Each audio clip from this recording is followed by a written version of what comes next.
The 93rd ISDE would be held in Spain, based outside the small town of Los Arcos, at the race circuit. This year would also see the first running of the FIM Vintage Trophy.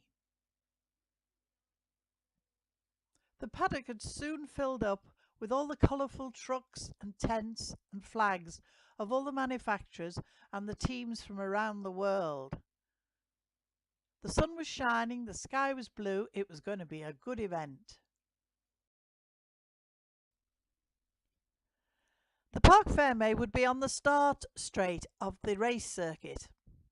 All the usual manufacturers were here: Wolfgang from Metzler, Acerbis, KTM, Sherco, Husqvarna. The Dutch had a strong vintage team. The bikes have to be noise tested before being put in Parc Fermé, which for the vintage riders opened on Thursday. On Friday night they would have an acceleration test up the start straight of the race circuit. Once the bikes were in Parc Fermé, it was time to get out into the paddock and start chatting to all the friends from around the world. Every year it's great to meet up again with people from everywhere. It was time for Jim and I to get on the little Yamaha and set off on a cold Saturday morning out to the test at Ansin, where the spectators were waiting eagerly to greet all the vintage riders. They wanted to see how they went on the technical test and hear the lovely exhaust notes from the two-strokes. There were some lovely machines here.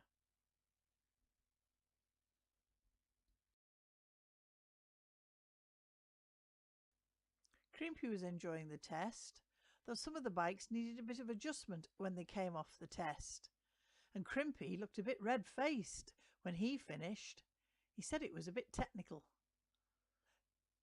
Mike Harding, all the way from Australia on board his Kajiva, was enjoying himself. Sam Davison arrived on his SWM and made some adjustments to his gloves. He had lots of support here as the Scots were here in force. I think he enjoyed the test, although Dave Watson looked a bit knackered when he came off the test. And this American was going to set a very fast time. Mind, he was a young lad compared with most of the riders. Now it was time to nip along the road to the little town of Zunida, where they had this lovely mural. The test was in a lovely setting and had been used for quite a few days by the main event. The crowds were here in force, waiting to hear the sound of the lovely two-strokes on full song. Riders soon began arriving, searching out for their pit crews, as they needed a bit of refreshment after the long ride through the countryside. This was going to be quite a challenging test for the classic bikes. The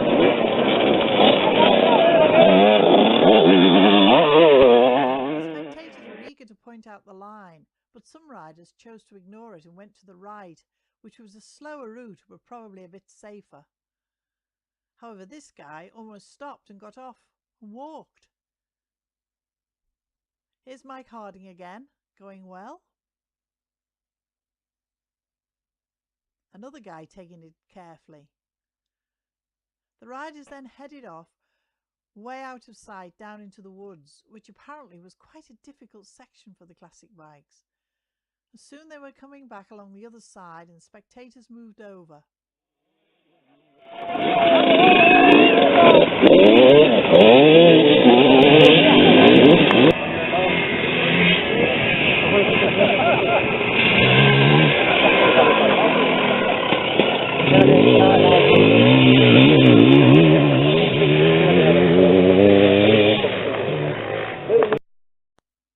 Bright and early next morning we gathered at the circuit at the Motocross Test for the final races.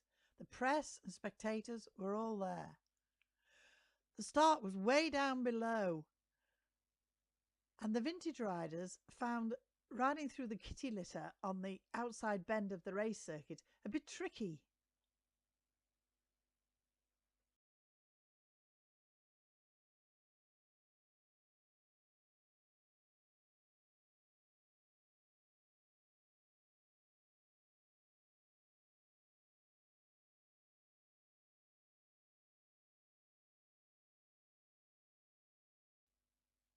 But soon the racing was in full flow.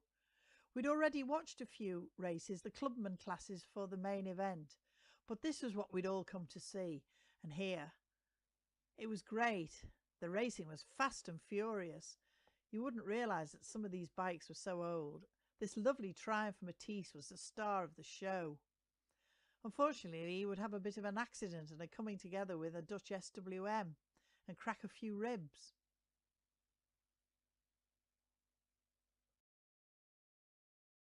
All too soon the racing was over and the classic bikes headed back to Parc Fermé.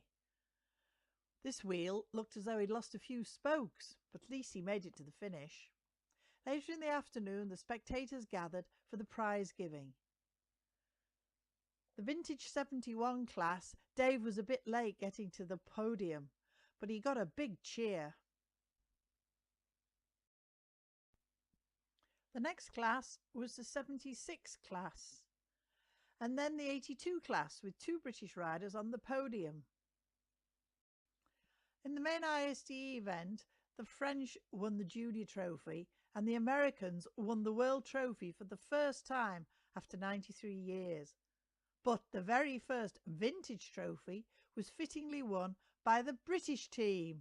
After all, we won the very first 6 days back in 1913.